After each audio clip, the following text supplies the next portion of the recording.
interactive session. I'll ask you at several points to take a bit of quiz, a small quiz. You may write your answers in the chat room when necessary, or otherwise just tick the indicated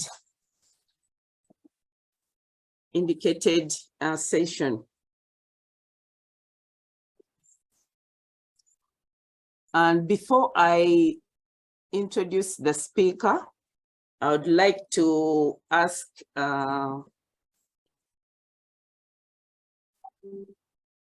Tina to post the first quiz so that we start off by you actively participating. Thank you, Tina. So can you answer this within the next 1 or half a minute, please?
Shortly, I'll be telling you all about our speaker this morning. I'm sorry for the glitch, but we'll be with you shortly.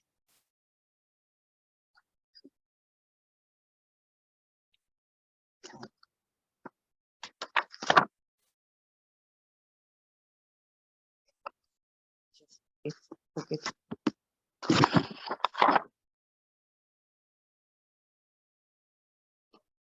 We are going to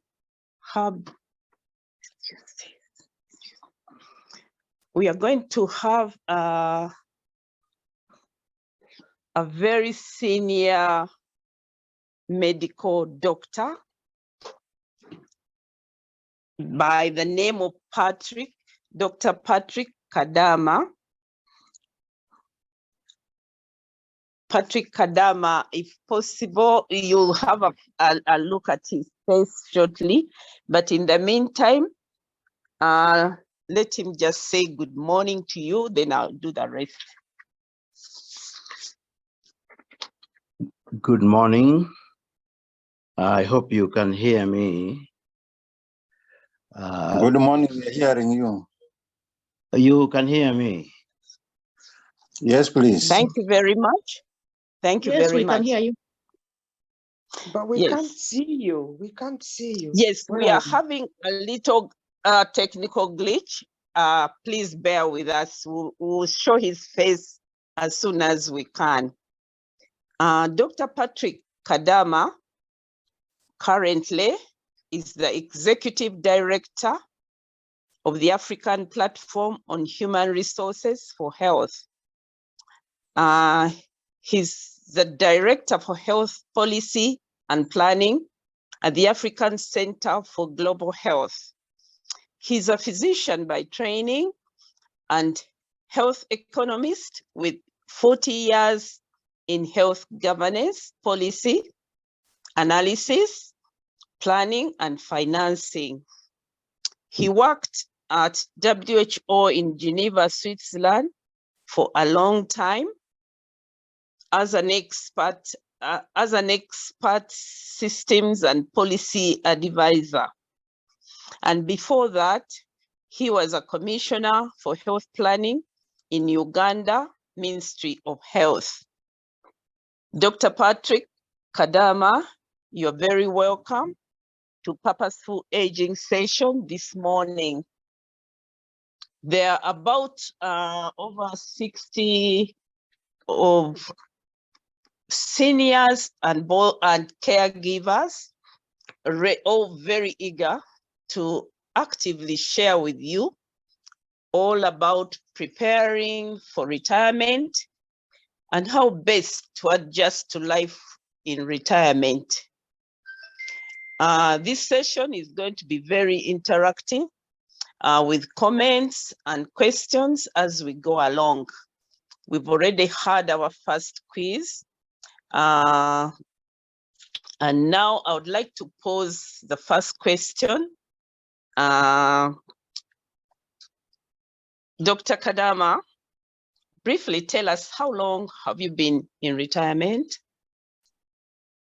Thank you very much.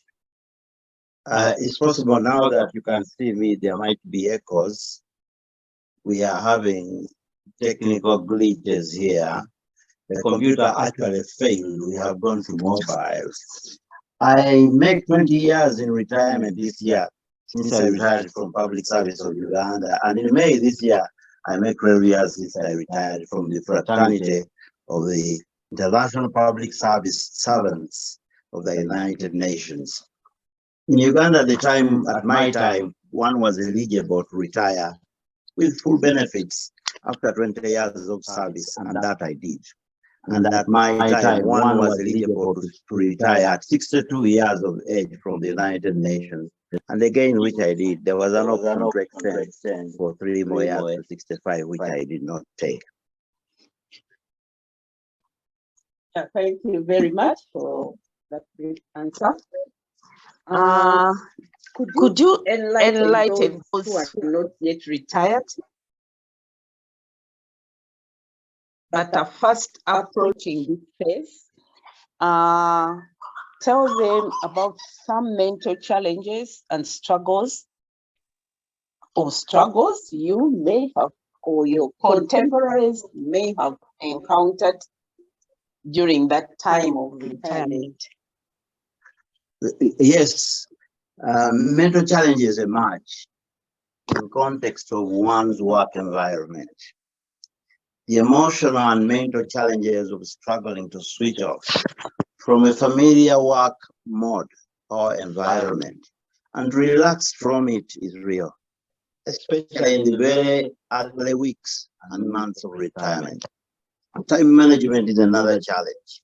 It also emerges as one settles into a less tight time management schedule. Very interesting.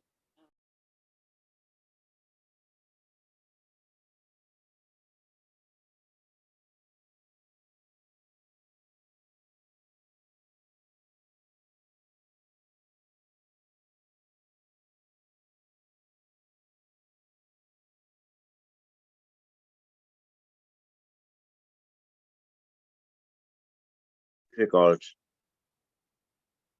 it's not easy to make the decision to retire in the absence of an alternative switch to one's work schedule as a replacement. Except for those with a very secure retirement scheme. And that is more the exception rather than the norm. If possible, I would suggest that one prepares to retire in at least 2 or 3 phases with an explicit objective for each, if possible. Again, I say if possible or feasible. The first part is usually the early active part of retirement with self-supervised work. This is sometimes referred to as the honeymoon of retirement period. The second phase, I will call it the mid-retirement phase. This is a less active than the early phase, but with declining health and onset of disenchantment in one way or another as other challenges kick in. And finally, the later part, which many of us may not even enjoy, is a final phase where one moves towards confinement, reorientation in life schedules with very limited mobility, with other challenges setting in of vision, of gait, of dementia, and so on, that are not the purpose for this discussion today. But that is the most challenging part, and some people among us will get that phase.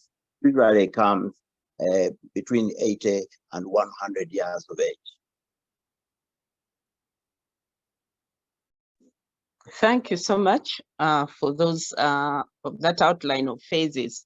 I'd like at this juncture to ask our dear participants to jot in the chat room,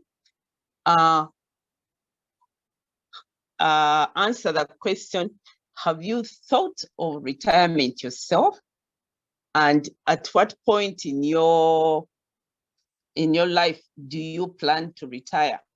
Just put in the chat room, and I'll ask Dr. Philippa to just read out a few of the answers, please.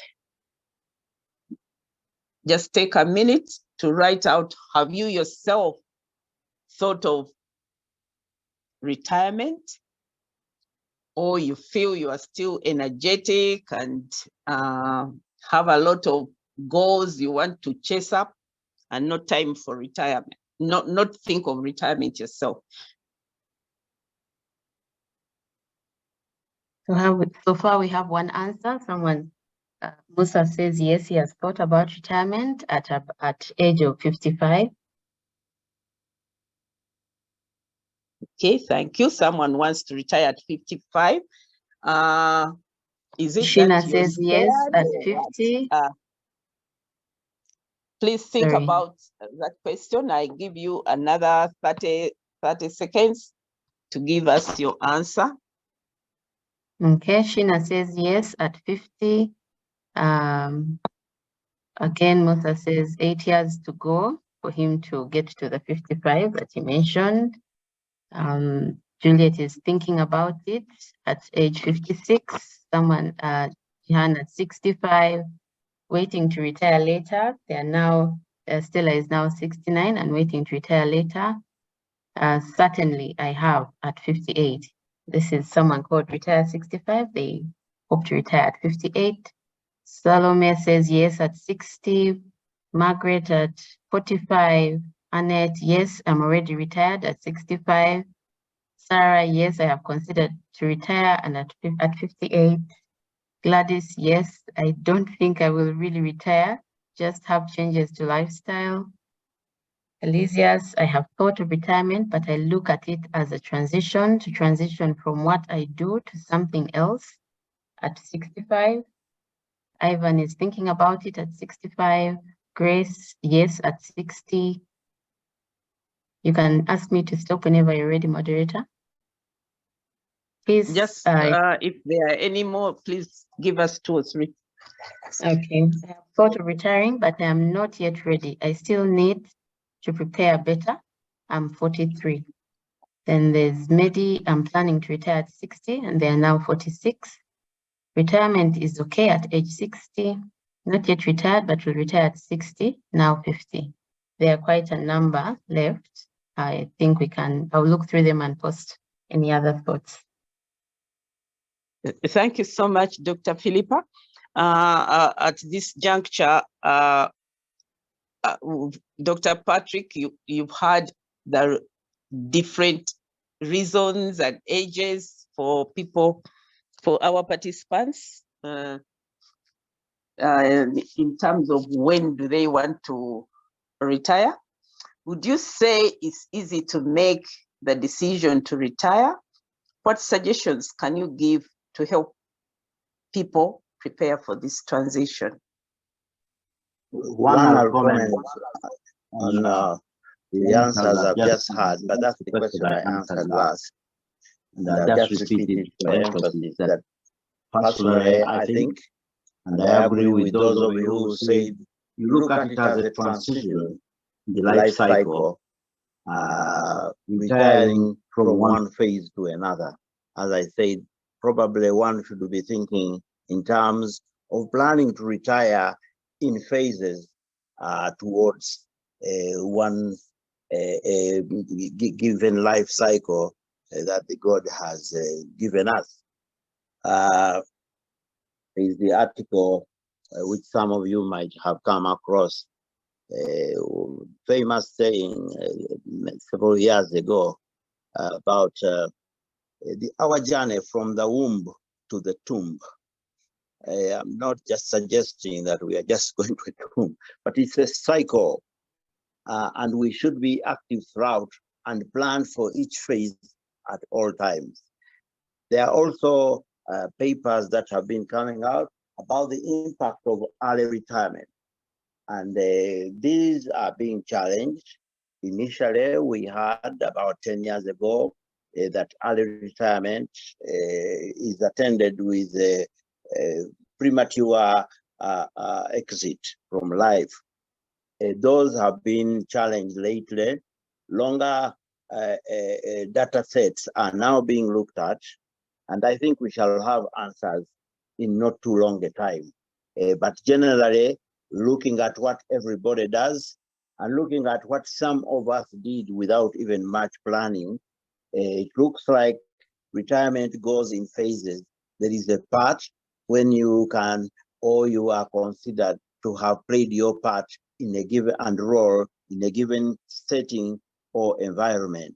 And you move on to another setting or environment where you work differently, and eventually, because of the well-known process of aging, you slowly wind down to whatever it is that you can still continue to do until you go to meet with our Creator. So I think that is exactly how one should be looking at it. But the wisdom of those of us who have gone through it is that those of you who are yet to go through it, it would be best that you think about it as early as possible, especially given that in countries such as Uganda, it is difficult to come across bank facilities after 60, to come across even health insurance after 60, even just life insurance after 70, even across the world, is a rarity. It is not easy to come across such things which would give you better security. It is best that you plan for them early so that you have tide over and something to get you across the time when you are less active, less able to produce. Thank you. Dr.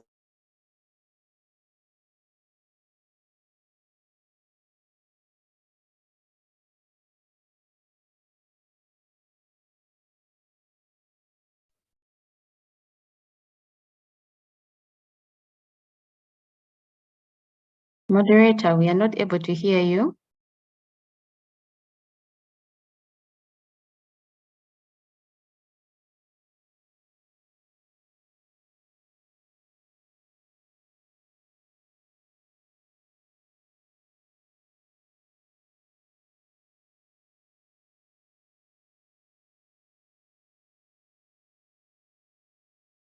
There is no sound. What's happening, moderator? I think the moderator might be having a glitch on her side. Let's give her a few minutes to get back on. Sorry about this.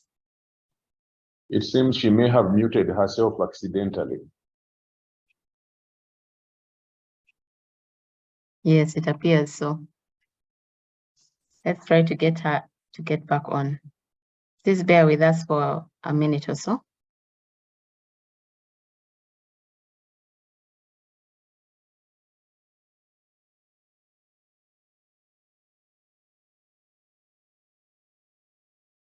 I was speaking very cautiously here because I know in this country, you are very lucky to be a public servant. To be a civil servant, let me assure you once again, and I am not joking, you are very, very lucky if you're a public servant.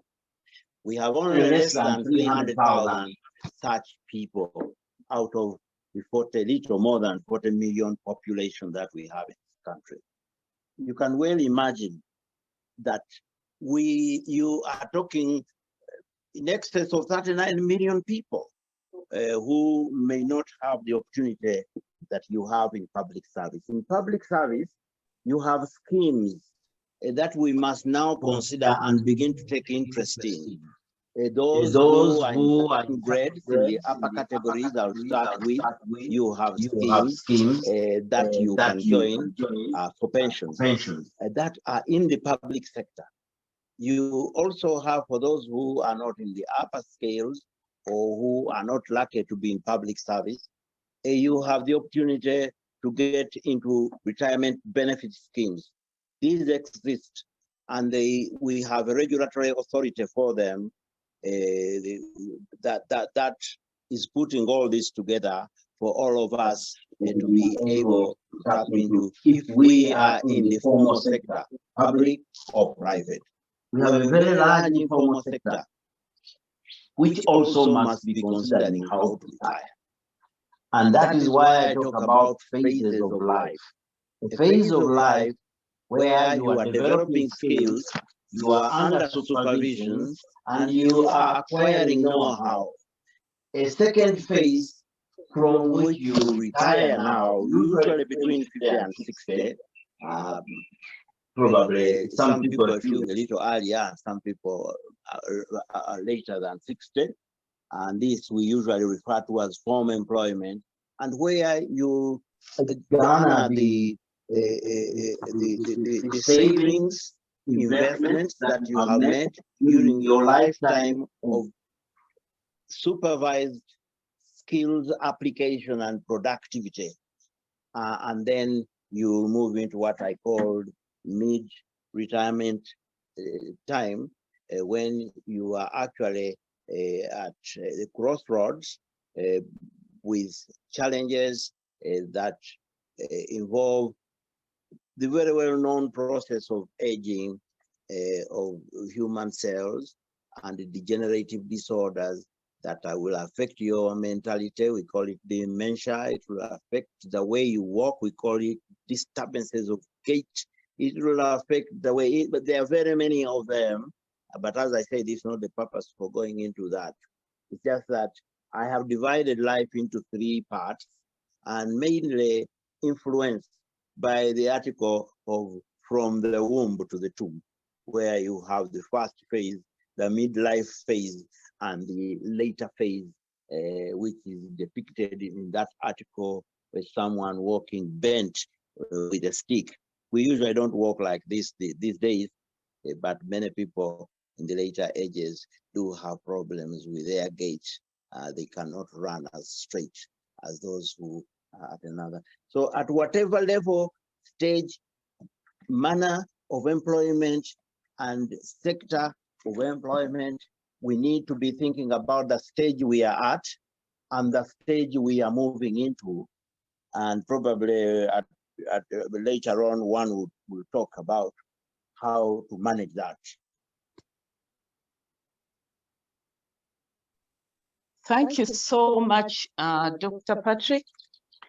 I'm sorry there was some glitch again, but he has been just trying to talk to that civil servant who is stuck in the system, that he has to retire at the age of 65.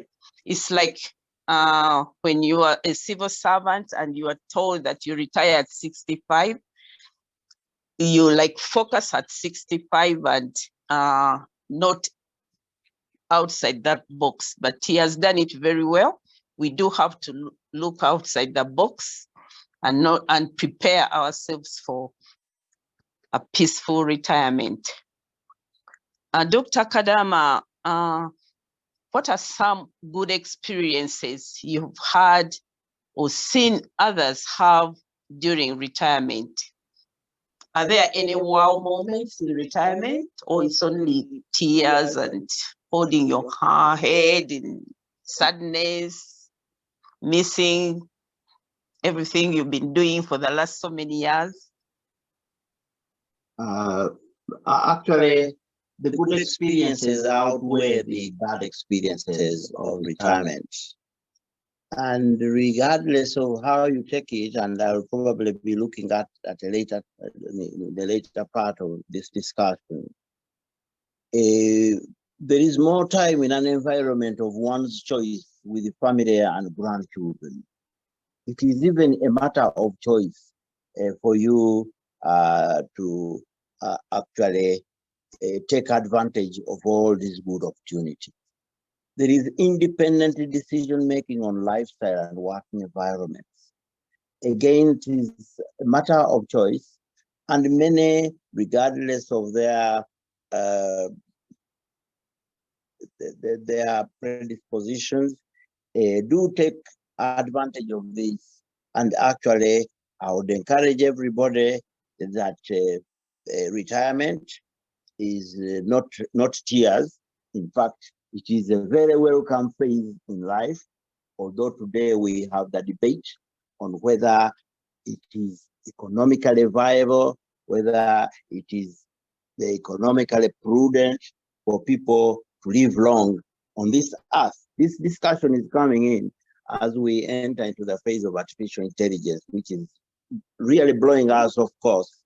There is now the discussion of whether people should live a long life on this earth, and whether, on the alternative, we should develop the technologies for us not to grow old and live perpetually. This is a debate which is, I think, a moral debate, and I think some of you who will have the opportunity later on in the coming years, coming decades, will be able to face this and make the correct decisions of how this should be managed. But generally, long and wisdom from long ago, many people, many communities value a life, a long life, even beyond 70 that the Bible gives us. We value this very much. Thank you.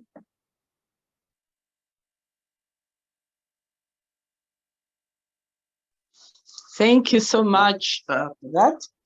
It's nice to hear that it's not only tears and regrets when you are in retirement. Just to add on a bit on that, what surprised you the most about life during retirement? Just one or two of those surprises you had.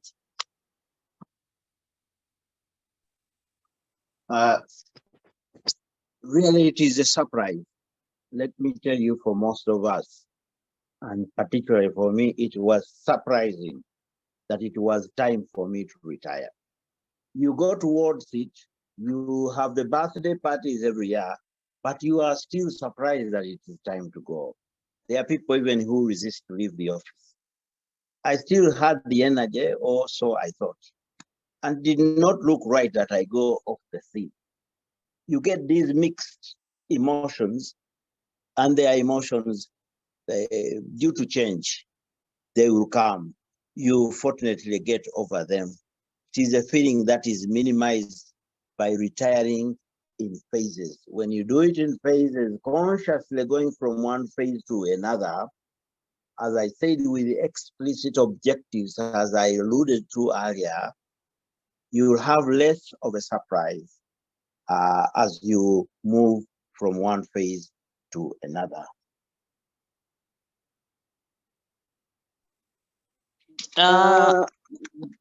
Those were surprises to you personally. Have you had or shared surprises from your friends? Have they all gone through that type of surprise, or some had very different ones? Just on the side, have you shared some of this experience with and heard what others have gone through? I cannot positively say that I've shared them in the same way or discussed them in the way, but I have shared discussions with others who are the same phase and were in the same cohort as myself. Some are not surprised at all. A few of us were only surprised because we are changing work methods, but we had the opportunity to move from one phase to another in a more secure setting, in that we were moving from retirement to another set of work environments, continuing with your professional work. But as I said, professionals, public servants are a minimum, a small set of people in our population. The biggest part of our population has retired in a different sort of setting, in a setting where, following retirement from former employment, they will often actually not have opportunities to apply their professional skills beyond the institutions from which they were. And that is also common in this setting. So we have to be conscious of that. But in general, many people on the day of leaving, they feel like they still want to stay. That is all I'm talking about, being surprised. However, when it is time for you to go, I think it is only courteous to all others that when your time is up, you go.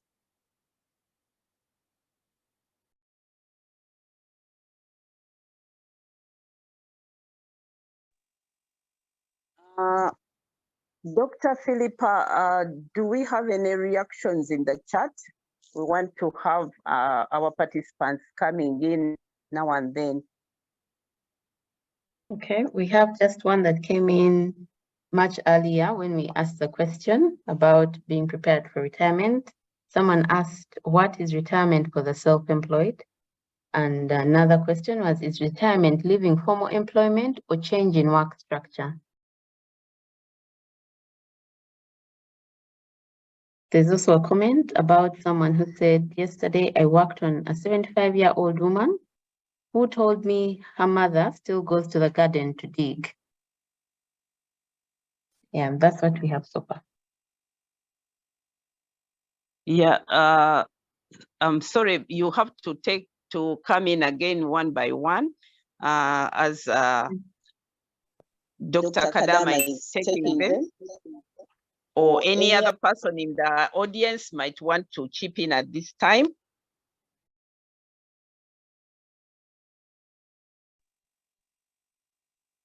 I can just mention again, and for fear of redundancy,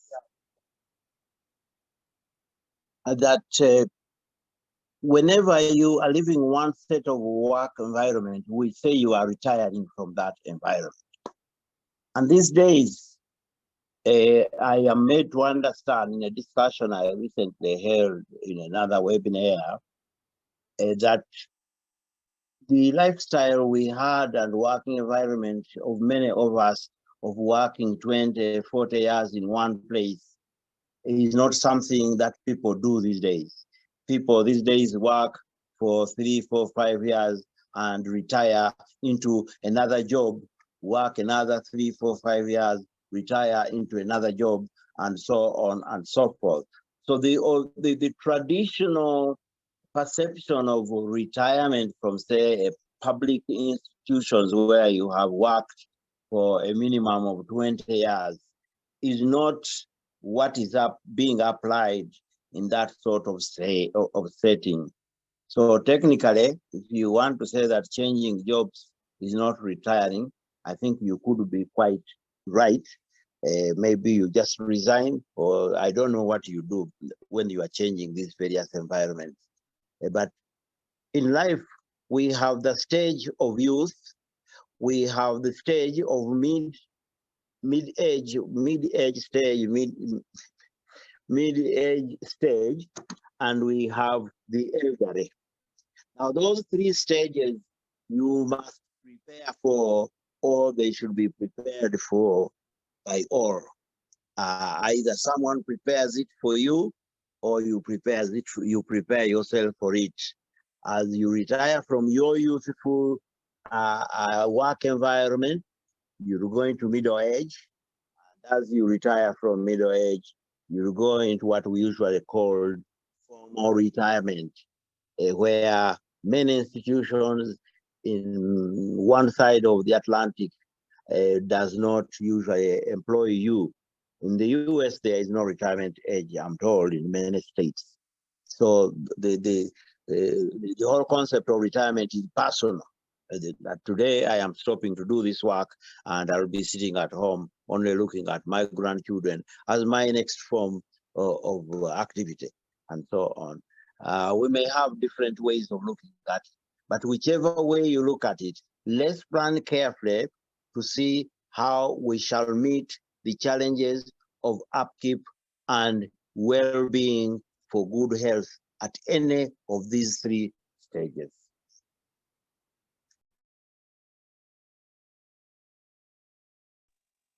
Dr. Kadama, it's almost like a repetition, but specifically, what suggestions can you give people to keep busy during retirement?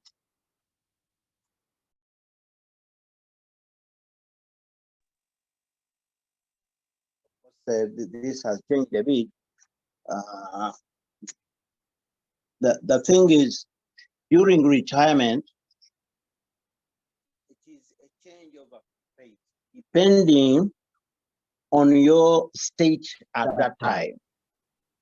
As you retire from one phase of life to another, you have a set of constraints that are pushing you to move from one phase to the other. And formally, institutionally here, when we talk of retirement, we are talking of people who are leaving formal employment at about 60, 65. Now, for them to keep busy after that 65, I have described three ways to go about it. Immediately after retirement, you still have contact within the work environment that you exit from. You still have professional friends, and you can still apply your knowledge either on a contractual basis or in some other way to continue to occupy yourself. You can also take up new approaches. You can go into commerce, you can go into agriculture, you can go into a set of activities. As I mentioned, beyond that first phase of the honeymoon, as you go beyond 70, 75, as you go beyond 75, it is only natural that we have the challenges of unavoidable programmed death of cells. The cells die. They are naturally designed like that by God. So you begin to get the onset of what we call degenerative and chronic conditions. This limits your activity. They limit the extent to which you can apply your skills. And therefore you scale down. But at all times, remember the four, I think we call them the four, the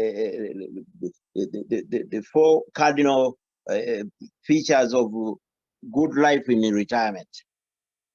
This is humor. You must stay engaged. This is connectivity. You must stay in contact with all your friends, relatives, particularly friends, schoolmates, and village mates. They will keep you forever. And you must have a good diet, and at all times try to get some exercise done. Those 4 things are fundamental to good well-being and health in retirement for you to engage in at all phases. Thank you. Yes, talking about friends, family, villagers, how can one prepare their family for life after retirement?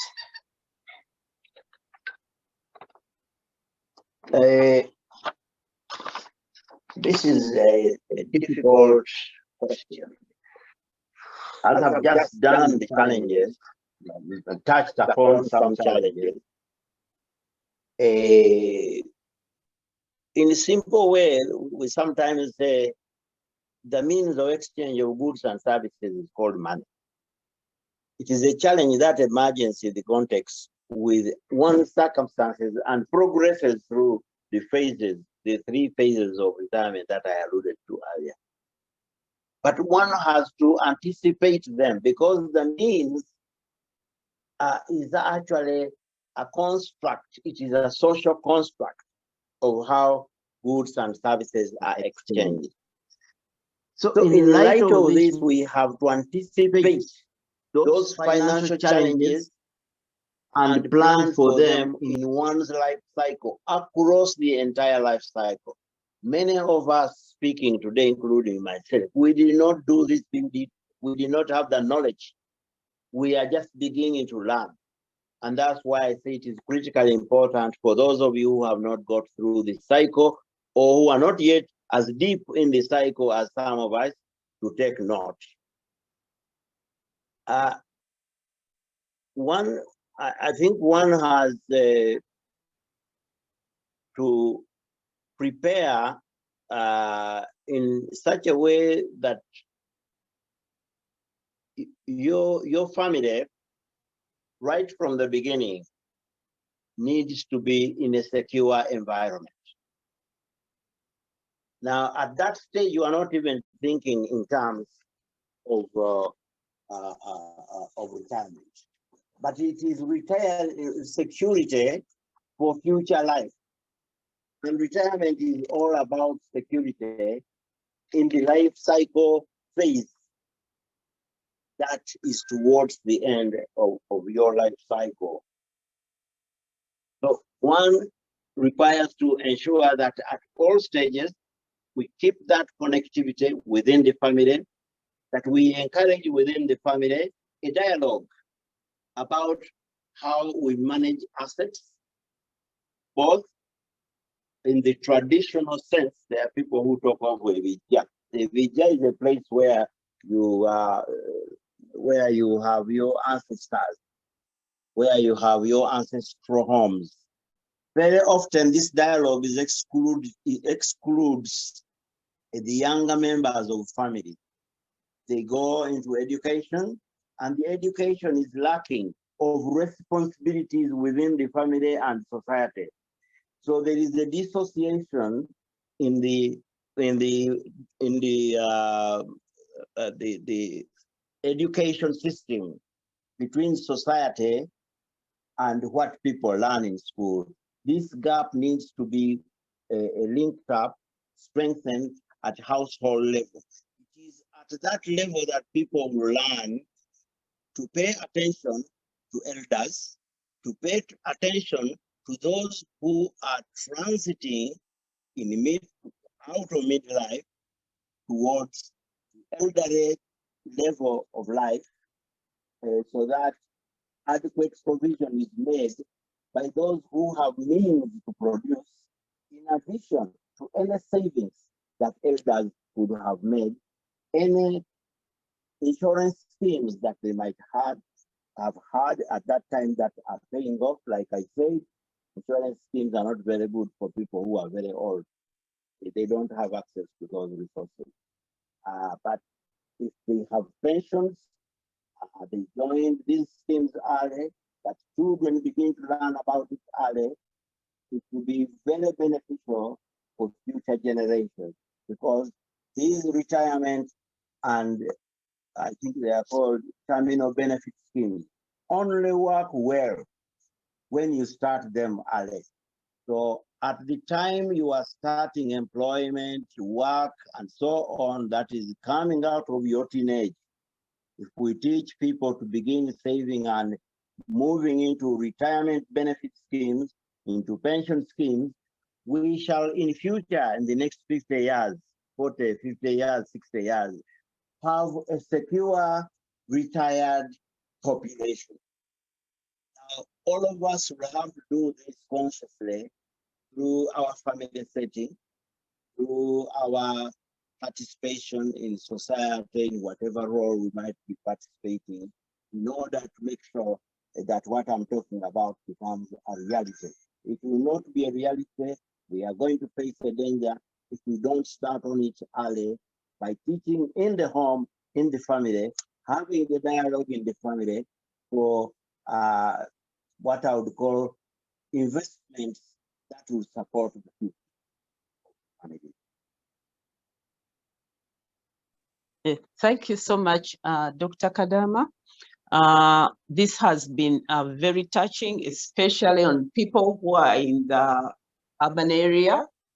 I have to remind each other, we have to remind each other that the majority of our people actually are in the rural area. The fellow seniors in the rural area, and their insurance is in the goats, and is in the children in Kampala. And it's very important that as you think of retiring yourself from your job in Kampala, you must put yourself in a situation that now you are going to be the boss of those people who are not in formal employment, who are the majority. So you actually retire from your office, and then everybody, all the members of the family look at you as someone still to provide for them. Dr. Philippa, please, can you read up some comments in the chat room, especially those relevant to the last point? What do we do after retirement? Right. If any, and if there are no relevant conversation, can we have any input, comments from the participants at this juncture? Okay, we've had quite a number of comments, and I thank the participants for that.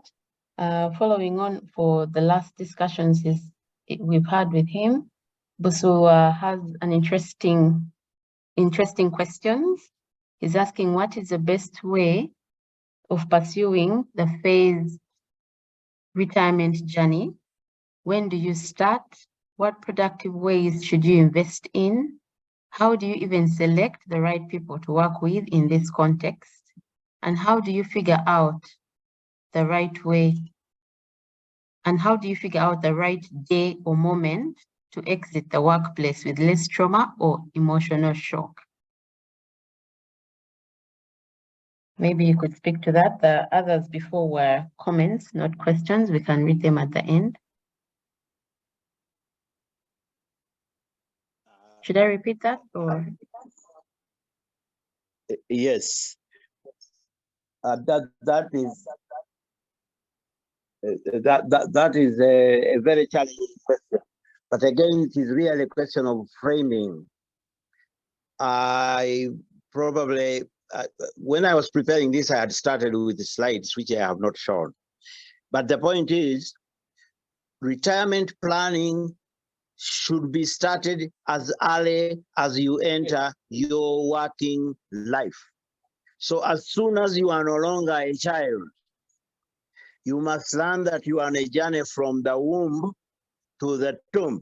The womb is your mother's abdomen, where you came from, and the tomb is where you go to rest. When you go, we take you to rest with our ancestors and the Lord.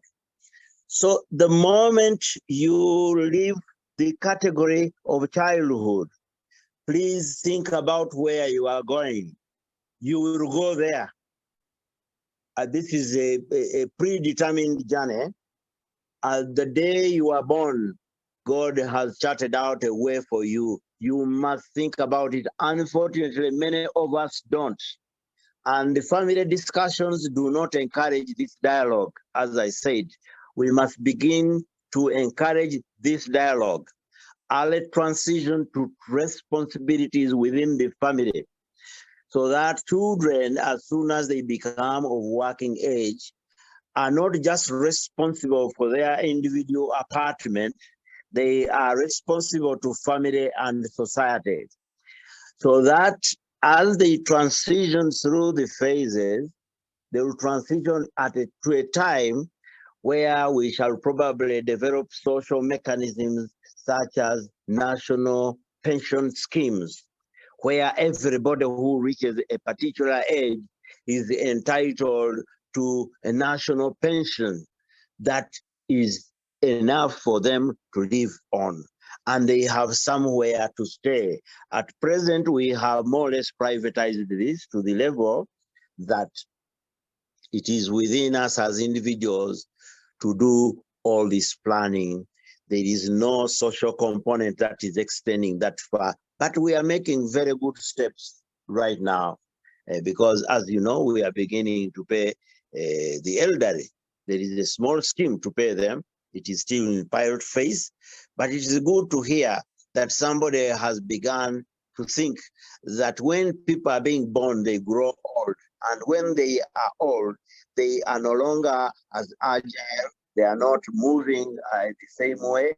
They have the challenges of dementia. They have the challenges of mobility, and productivity generally might decrease.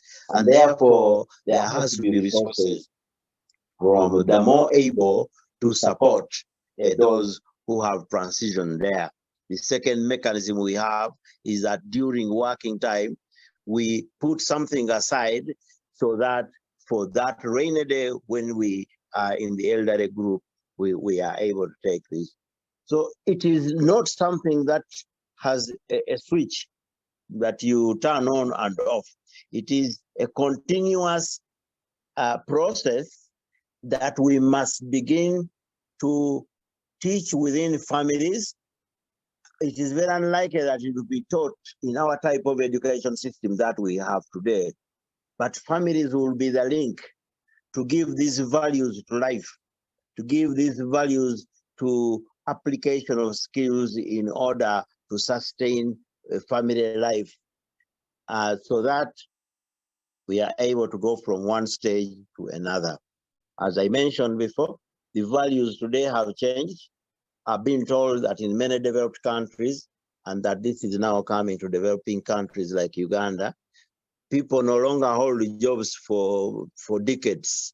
They hold a job for some time, they move on to another setting, and they go through life in a different way from what we traditionally did. So this is going to change the whole setup, but it's not going to change the concept on well-being, on how we support one another in order to live from day to day. I may not have answered everything, but I hope we are getting on the same page that this is a lifelong process, and it works well when you start early. So when you start early, your benefit schemes, whether in National Social Security Fund, will be a huge one on the day you exit at 65, when you start at 20. But if you start at 50, you'll have reservations. It is the same with the pension schemes. They work in the same way. But that should not be all. There should be other mechanisms within society, within families, that are put to you, to that are applicable to address the changes across the life cycle that God has given us. We must begin to proactively think about it from an early age, not at 60, as is now the case. Many people begin to think of retirement at the age of 50 or 60, and that is an error that many of us have committed, and we sincerely wish that others will not commit. Thank you. Thank you very much. Actually, from the time Purposeful Aging started, we've had several sessions which have helped us to actually prepare for the retirement. It may not have been spelled out that this is retirement, but we've had a lot in finance. We've had in nutrition, and we've had even exercise for those who did not join the offline session. We were shown exercises you can do when you are still 40, 50, and will be proved to be very helpful at 60 and 70. And one important fact which has been emphasized throughout these sessions is that the time you are out of formal employment tends to be longer than the time you are actually in employment. This sounds strange to someone who is 35 and who is 41, but actually after 65, many people are now going up to clock 80 and 90, and that period is a lot longer than the time you've spent while working. So it's well worthwhile for us to focus and work towards that long period when we are not very active, or when we are active in different ways. Something simple like making friends in the village, we have seen that is an important one. You remember our sessions on mental health. Being stuck alone on your veranda in the village can be very depressing. So make friends when you are still 30, 40. They'll be useful when you are 60. Dr. Philippa, do you have any other comment? Is there anyone, any participant who would like to pose any questions or public speak out or with a comment or question? As Hello, we wait hello, good for morning, hands to everyone. be raised. Okay. Good morning, everyone. Good morning. How are you? Very well. How are you, Geoffrey? I'm called Geoffrey Chubwika. This topic is rather very nice. I love it so much. But I also work for a pension fund. And being that I work there, I'm passionate about retirement. Just to thank you, the facilitators, and specifically Dr. Kadama. Thank you for the elaborate submission. Mine is just a matter of emphasis or an addition to especially investment for the retirement time or period. Cash flows are very important in that time too when we retire. So it's important that the time is yesterday for you to have set up the inflow channels. And when we talk about investments, of course, you must have saved prior to investment, because savings are the cheapest sources of financing for any project in terms of investments. When we talk of cost of capital, we talk of what it costs you to borrow or to finance whatever it is you want to do. When you go to the banks, it's very expensive. So savings are the best and cheapest forms of investment. So we must save and save and save. Also, when we talk about retirement, there is what we call income replacement ratio. So assuming you are earning $1,000 today, in retirement, you must not go below 70% of this income, because you still need a certain minimum status quo or a standard of living. So the bare minimum is 70% of the income at the time of retirement. So note that if you are earning $1,000 and you go to less than, say, 20%, you may have some challenges. Also, debts. As we approach whatever age you want to retire at, please reduce or minimize debt. Now, some of these bring complications like stress, depression, anxiety. Debt is such a bad thing. So you may want to think about it as you retire. Well, you've talked about support systems, and I just want to emphasize this. It's also important and not fair for you to start making friends at 55, 60. I think these friends we are talking about must be made, nurtured, such that they fall or are with you in the time of need. And what you do, how you do it, that comes back to you, but it is work that we must be intentional about. Investments, back to investments, I suggest 80% of investments for retirees in what we call risk-free investments. These include things like treasury bills, treasury bonds, corporate bonds, etc. It They appears are we lost risk-free. him. Hello? Maybe we'll come back. You lost me? Sorry about that. Please go on. Am I on? Can you hear me?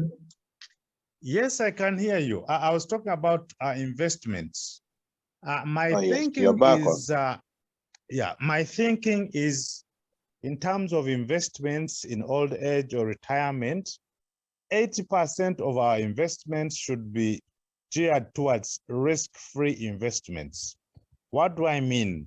Our risk appetite in old age is really little or low, or should be low, because the moment you take on a very risky venture and you lose it all, you might actually affect your life in retirement. So risk-free investments are encouraged, and these are largely treasury bills, bonds, annuities, etc.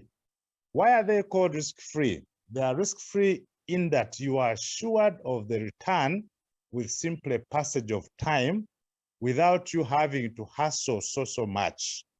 So probably we may want to have a matrix of 80 and 20%. 80 being what you invest in, the risk-free, and 20% you may want to have it in things like real estate. Just so if you want, but of course it is also debatable at individual level. You talked about something to do in retirement. This is also very subjective. It is well known that most people in retirement are either doing consultancy or farming. Those are the very two common professions, farming and consultancy. But what do I want to add on this? We all must be seen to do something that we are so passionate about in retirement. If you like to teach, find something to do in that regard after the formal maybe teaching that we are doing. If you like to make presentations, PowerPoints, blah, blah, still you can be engaged in that regard. But if you do not do or find something to do in retirement, it is so daunting, because when you wake up at 9 and they give you a breakfast, between 9 and 5 is such a long time. You'll find somebody on the veranda reading the newspaper, left, right, and center. They finish by 10, by maybe 11, and from 11 to 5, they have nothing. And at this point, you're going to listen to how your heart beats, how veins are transporting blood. You'll have imaginary pains. And the moment you have imaginary pains, they may translate into physical pains. So we must find something to do before we are finally demented. Thank you. I felt like adding those few. Thank you. Oh, back to you.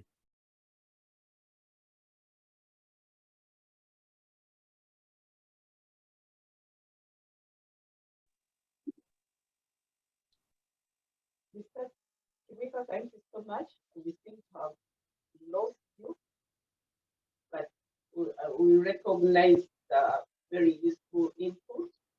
And for those who missed Mr. Ronald Mukasa, these are the areas he really emphasized, and we should keep at the back of our mind on a daily basis.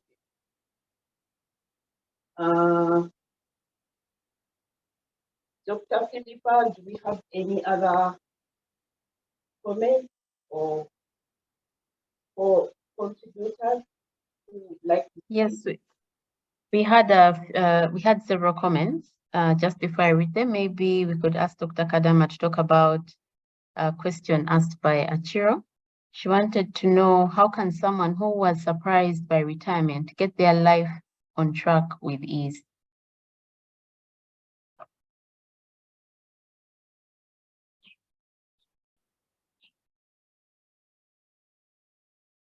Can you hear me?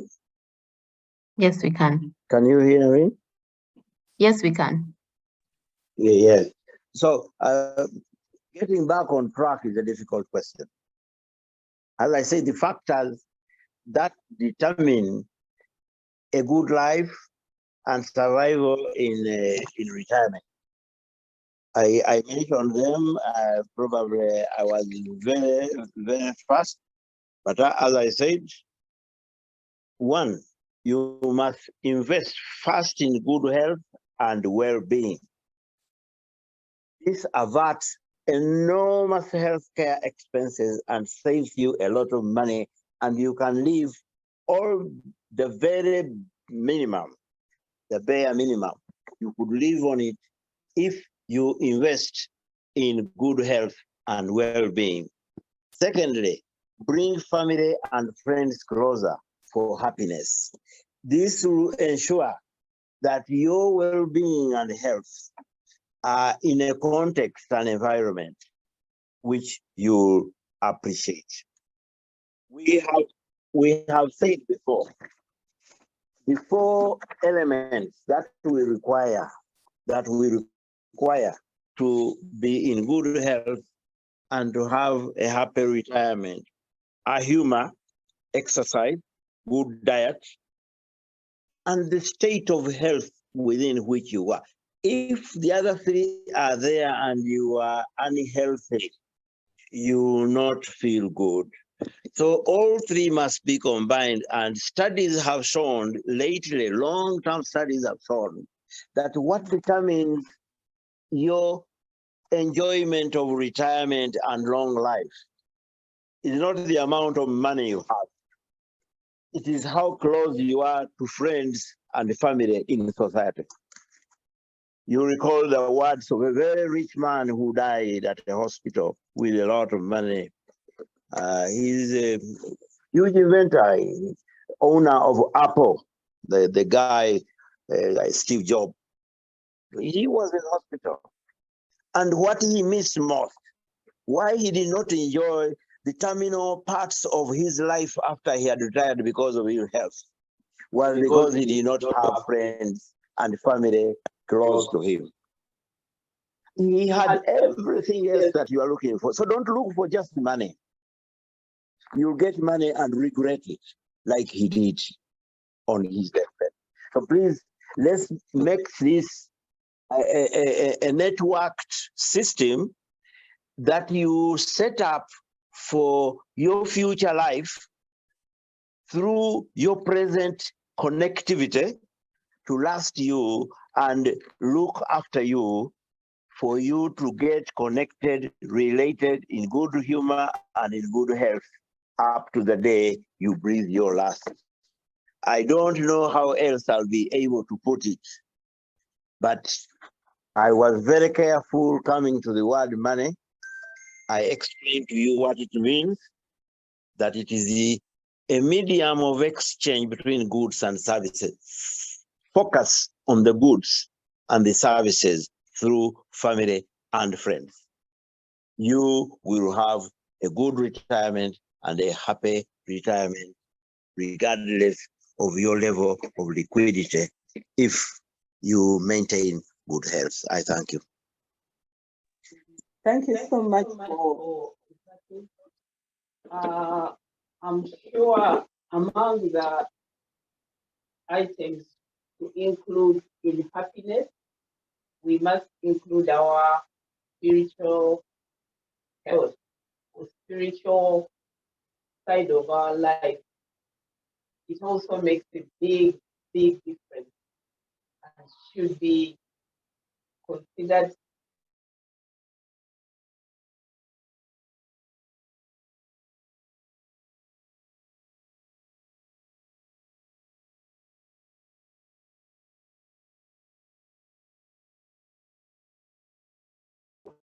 praising the Lord all the time. That is happiness. Others find happiness in bars, others find happiness everywhere, but spiritual health is very, very vital. I want at this juncture to really thank Dr. Kadama very much, but I am not in a position to say that. I would like, as usual, to call upon Dr. Javira to give us, to give Dr. Kadama a vote of thanks as we come to the close of this. But before he does, Dr. Philippa, you might want to do some housekeeping about the next session and purposeful aging as a whole. Thank you. All right, thank you very much. Just a few housekeeping things. I've just posted in the chat a link to the YouTube channel where we have posted previous sessions we have held here, some of which, many of which actually, or all of which speak to a lot of the things we have discussed here, including finances. We had a very good session last year on finances. You can look at that link, visit that link, and you'll be able to listen in to those sessions.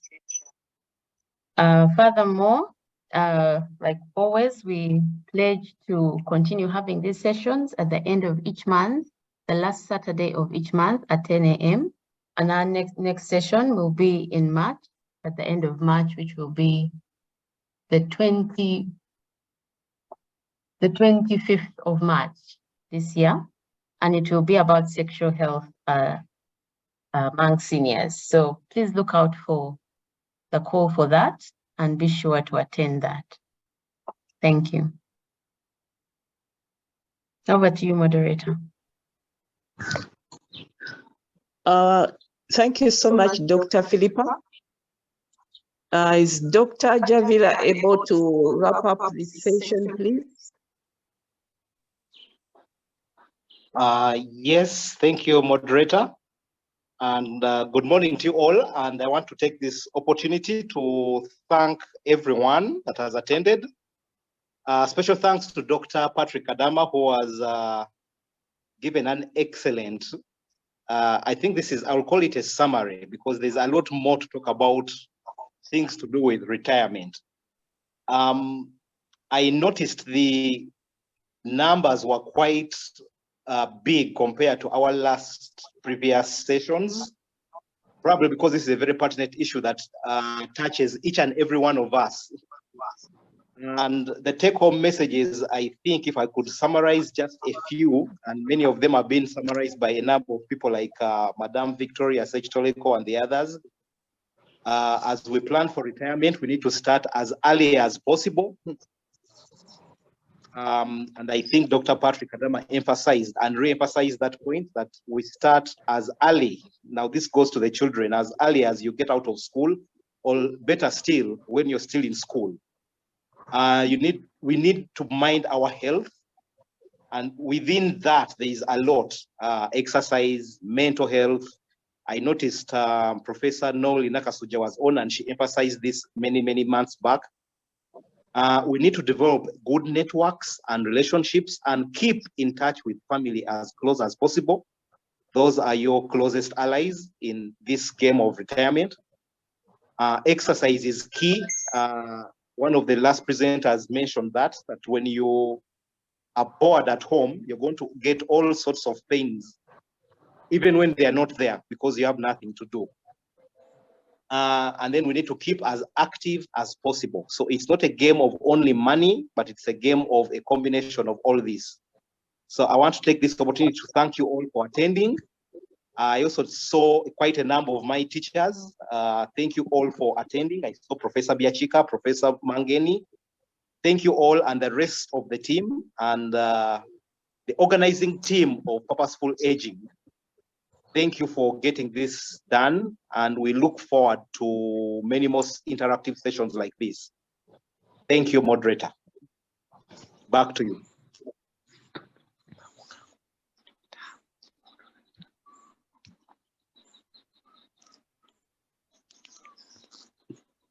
Thank you so much, Dr. Javinda, for the summary. Thank you so much, everybody who has turned up this morning. We are really honored to have you and to have your input. We believe this information